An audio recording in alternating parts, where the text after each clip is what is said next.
Hello guys, welcome my YouTube channel JK express 100।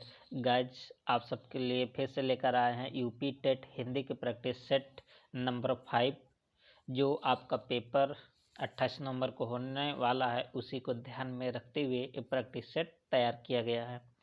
तो guys, आप सब वीडियो को लाइक, शेयर और चैनल को सब्सक्राइब अवश्य करें।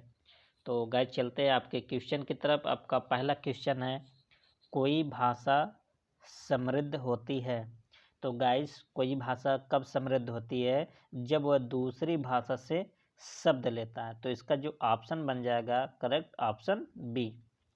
Okay guys, next question number आपका 2 है, निम्नांकित में से कौन सा शब्द तत्सम नहीं है?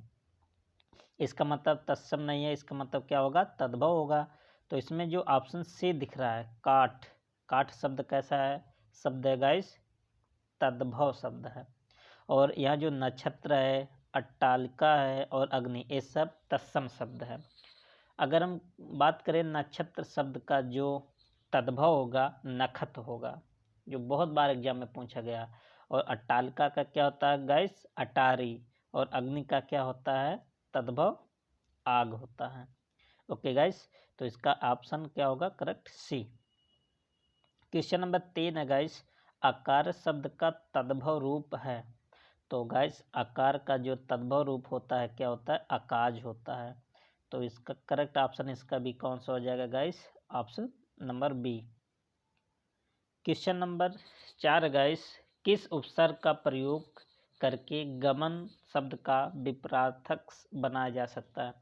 तो अगर हम गाइस गमन में जो आ उपसर्ग लगा दें, कौन सा उपसर्ग गाइस? आ, तो इसका विपरीत बन जाएगा आगमन। इसका ऑप्शन क्या हो जाएगा? Correct option A. Question number 5 आपका गाइस, निम्नांकित पदों में इक प्रत्यय प्रयुक्त हुआ है, इनमें से गलत पद कौन सा है? तो किसमें गाइस इक प्रत्यय प्रयोग नहीं हुआ है, इसको आपको बताना है। तो दैविक, दैविक इक इसमें आ रहा है, सामाजिक इक इसमें भी आ रहा है, और भौतिक इसमें भी इक आ रहा है। तो जो पच्छिक लिखा है गाइस, इसमें पच्छिक में इक शब्द प्रत्यय यूज नहीं हुआ। तो इसका जो करेक्ट ऑप्शन बनेगा guys, option A. Question number 6 आपका गाइस, कला का अंतिम और सर्वोच्च ध्येय सौंदर्य है, इस वाक्य में कितने विशेषण हैं? तो गाइस, आपको विशेषण पहचाना। विशेषण क्या होता है गाइस? जो किसी की विशेषता बताता है। तो कला का अंतिम और सर्वोच्च ध्येय सौंदर्य है। तो इसमें कुल कितने विशेषण हो गए गाइस? 3 विशेषण है। और क्वेश्चन नंबर नेक्स्ट आपका है 7, हर आदमी अपनी आदतों से मजबूर होता है, वाक्य में मजबूर किस भाषा का विशेषण है? तो गाइज, आपको बता दें, जो मजबूर शब्द है ये अरबी से लिया गया है। किस भाषा का शब्द गाइज? अरबी से। तो इसका ऑप्शन बन जाएगा करेक्ट ऑप्शन सी। और गाइज, अगर हम अरबी की और बात करें तो इसमें आते हैं औरत, इनाम, हलवाई, कुर्सी, मौसम, अल्लाह, औलाद, अदालत, वारिस और किताब, कर्ज। ये सब भी किसके अंतर्गत आते हैं गाइस? अरबी शब्द के अंतर्गत आते हैं। और ऑप्शन नंबर बी पर आपका फारसी, और फारसी के अंतर्गत कौन कौन से शब्द आते हैं गाइस? आमदनी, आवाज़, आराम, आईना, आफत। ये सब शब्द किसके अंतर्गत आते हैं गाइस? फारसी। और पुर्तगाली की अगर हम बात करें गाइस, तो कमरा हो जाएगा, तंबाकू, आलमारी, गमला, संतरा, गोभी, काजू, काफ़ी और आल्पिन। ये सब जो शब्द है गाइस, पुर्तगाली शब्द है। ओके गाइस, तो यहाँ से भी क्वेश्चन बहुत बार आते हैं कि कौन सा शब्द किस भाषा से लिया गया है। तो इसे आप अच्छे तरीके से तैयार कर लीजिए। हर सेट में लगभग ये मिलता है क्वेश्चन। क्वेश्चन नंबर 8 है, नैसर्गिक का पर्यायवाची शब्द है। तो नैसर्गिक किसका पर्यायवाची होता है गाइस? प्राकृतिक का। तो इसका ऑप्शन जो बनेगा correct option C. Question number next, question number 9 है गाइस। राजतंत्र में राजा महत्वपूर्ण होता है। रेखांकित शब्द का विलोम बताइए। जो अंडरलाइन दिया गया गाइस, इसी का विलोम आपको बताना है। तो राजतंत्र का जो विलोम होगा गाइस क्या होगा? गणतंत्र होगा। तो इसका जो करेक्ट ऑप्शन बनेगा ऑप्शन ए। तो गाइस ये वीडियो हिंदी जिस भी एग्जाम में पूछे जाते हैं, चाहे यूपी लेखपाल हो, चाहे सुपर टेट हो, या सी टेट हो, यूपीएसआई हो, एसएससी जीडी हो, तो गाइस हिंदी सभी के लिए बहुत इम्पोर्टेंट होता है। तो आप किसी भी कंपटीशन एग्जाम की अगर तैयारी कर रहे हो तो आपके लिए ये बहुत फ़ायदेमंद साबित होगा। ओके गाइस, तो नेक्स्ट क्वेश्चन पर चलते हैं। क्वेश्चन नंबर 10, छाती पर मूंग दलना, मुहावरे का सही अर्थ चुनिए। तो छाती पर मूंग दलने का मतलब क्या होता है गाइस? सामने ही आपत्तिजनक व्यवहार करना। तो इसका जो करेक्ट ऑप्शन बन जाएगा guys option number D. Question number 11 है गाइस, शुद्ध वर्तनी का चयन कीजिए। तो शुद्ध वर्तनी आपको बहुत इस तरह के जो क्वेश्चन होते हैं कंफ्यूज करते हैं। तो इसमें जो शुद्ध होगा गाइस आपको बता दे ऑप्शन नंबर ए, पुनर्जागरण, इस तरह से लिखा जाता है। क्वेश्चन नंबर 12 है गाइस, धरती और आकाश के बीच का स्थान कहलाता है। तो धरती और आकाश के बीच के स्थान को क्या कहते हैं गाइस? अंतरिक्ष कहते हैं, स्पेस। तो इसका आंसर हो जाएगा ऑप्शन सी। क्वेश्चन नंबर 13, महत्वाकांक्षी व्यक्ति कठोर परिश्रम करता है, कौन सा वाच्य है?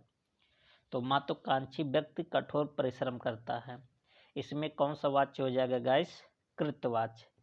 जहाँ पर कर्ता की प्रधानता होती है गाइस वहाँ कृतवाच्य होता है, और जहाँ पर क्रम की प्रधानता होती है वहाँ पर क्रमवाच्य होता है। तो इसका जो ऑप्शन हो जाएगा सही option B. Question number 14, pocket मार शब्द में कौन सा समास है? तो पॉकेट मार में कौन सा समास हो जाएगा गाइस आपको बताना है। तो अगर हम पॉकेट मार की बात करें गाइस तो इसको कहेंगे पॉकेट को मारने वाला। क्या हो जाएगा गाइस? पॉकेट को मारने वाला। तो को आ रहा है शब्द, इसका मतलब इसमें कौन सा समास होगा गाइस? तत्पुरुष समास होगा। क्वेश्चन नंबर 15, तमोगुण का संधि विच्छेद होगा। अगर हम तमोगुण का संधि विच्छेद करेंगे गाइस तो क्या होगा? तमः प्लस गुण। और अगर हम संधि की बात करें इसमें कौन सा संधि होगा गाइस? विसर्ग संधि। तो इसका करेक्ट ऑप्शन बनेगा ऑप्शन बी। क्वेश्चन नंबर 16, निम्नलिखित में से अलंकार संप्रदाय का प्रवर्तक किसे माना जाता है? तो अलंकार संप्रदाय का जो प्रवर्तक माना जाता है गाइस भामह को माना जाता है।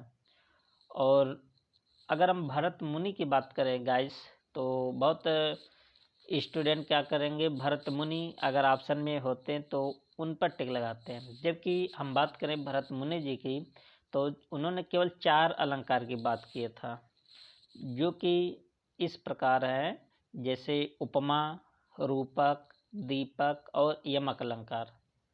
ये सब जो अलंकार हैं चारों भरत मुनि ने उल्लेख किया है। लेकिन अलंकार संप्रदाय का जो प्रवर्तक माने जाते हैं कौन है गाइस? भामह जी। तो इसका ऑप्शन बन जाएगा ऑप्शन बी। क्वेश्चन नंबर आपका 17 से 18 तक आपको गद्यांश को पढ़ करके आप आंसर लगाना है। तो गाइस आप सब गद्यांश को अच्छे से देख लीजिए और आप सब अच्छे से पढ़िए इसे, और इससे रिलेटेड जो भी ये क्वेश्चन दिया गया है उसका आप आंसर दीजिए। तो आप सब गाइस आशा करते हैं कि आप सब इसको पढ़ेंगे और आंसर भी देंगे। तो 17 का जो क्वेश्चन है गाइस क्या है? संप्रेषण कला क्या नहीं है? तो अलंकरण, इसका आंसर क्या आ जाएगा गाइस? अलंकरण, ऑप्शन बी। आप सब जब गद्यांश को पढ़ेंगे तो खुद इसका आंसर निकल के आएगा। ओके गाइस, तो आपको ज़्यादा इसमें घबराने की बात नहीं है। क्वेश्चन नंबर 18, संप्रेषण कला का विकास किससे होता है? तो संप्रेषण कला का जो विकास होता है गाइस, किससे होता है? अभ्यास से होता है। इसका करेक्ट ऑप्शन कौन सा होगा? बी। आपको दो ही क्वेश्चन के आंसर देने थे गद्यांश से, तो आपका गद्यांश का क्वेश्चन कंप्लीट होता है। और नेक्स्ट क्वेश्चन आपका 19 है गाइस। घुड़सवार शब्द में क्या है? रूढ़ शब्द, योग रूढ़, निरर्थक और यौगिक। तो घुड़सवार में कौन सा शब्द है गाइस? यौगिक शब्द है, जो दो शब्दों से मिलकर बना होता है। तो इसका ऑप्शन क्या हो जाएगा? Option B. क्वेश्चन नंबर 20, सा, खट्टी सा, हा, सा और हा में कौन से व्यंजन कहलाते हैं? अगर इन सब व्यंजनों की बात करें गाइस, इसे कहते हैं उष्म संघर्षी व्यंजन। तो इसका जो करेक्ट ऑप्शन होगा, ऑप्शन डी होगा। ये क्वेश्चन भी बहुत बार देखे गए हैं एग्जाम में, रिपीट हुए, तो इसे भी आप अपने दिमाग में रख लीजिए गाइस। क्वेश्चन नंबर 21 है, निम्नलिखित शब्दों में से एक का अर्थ पतवार भी है। तो किसका शब्द या किसका अर्थ पतवार होता है गाइस? कर्ण का। कर्ण का मतलब कान भी होता है गाइस, और पतवार भी होता है। तो इसका आंसर बन जाएगा option B. B is the correct answer. Next question, question number 22, भूखे को अन्न दो और प्यासे को जल वाक्य में किस कारक का है? तो इसमें कौन सा कारक है गाइस? भूखे को अन्न दो और प्यासे को जल। तो अगर कारक की बात करें गाइस, तो संप्रदान कारक हो जाएगा इसमें। तो इस प्रकार से आंसर क्या बन जाएगा guys? Option A. Question number 23, निम्नलिखित में पुल्लिंग शब्द है। तो गाइस आपको पुल्लिंग को पहचानना है कि इसमें पुल्लिंग कौन सा है। तो सरसों, मकई, सारस और मूंग। इसमें जो पुल्लिंग शब्द है गाइस, ऑप्शन सी सारस। सारस कैसा शब्द है गाइस? पुल्लिंग शब्द है। क्वेश्चन नंबर 24, उसने नहाकर भोजन किया। इस वाक्य में नहाकर किस क्रिया का उदाहरण है? तो गाइस इसमें अगर हम बात करें तो इसमें होगा पूर्वकालिक क्रिया। और कालिक क्रिया क्या होता है गाइस? जब एक क्रिया संपन्न होकर दूसरी क्रिया हो, तब उसे क्या कहते हैं गाइस? पूर्वकाल। जैसे यहाँ पर नहा कर भोजन किया, एक काम कंप्लीट हुआ तब दूसरा काम स्टार्ट हुआ, इसलिए यहाँ पर कौन सा क्रिया होगा? पूर्वकालिक क्रिया। क्वेश्चन नंबर 25, कामायनी किस प्रकार का ग्रंथ है? तो कामायनी क्या चीज़ है गाइस? ये महाकाव्य है। और भी किसका महाकाव्य है गाइस? जयशंकर प्रसाद जी की। अगर हम जयशंकर प्रसाद जी की और रचना की बात करें गाइस, तो ध्रुव स्वामिनी, कामना, स्कंदगुप्त, एक घूंट, अजात शत्रु, लहर, चित्रधार, ये सब भी रचनाएं जयशंकर प्रसाद जी की बहुत फेमस रचनाएं हैं। क्वेश्चन नंबर 26, गंगावतरण काव्य के रचयिता का नाम बताइए।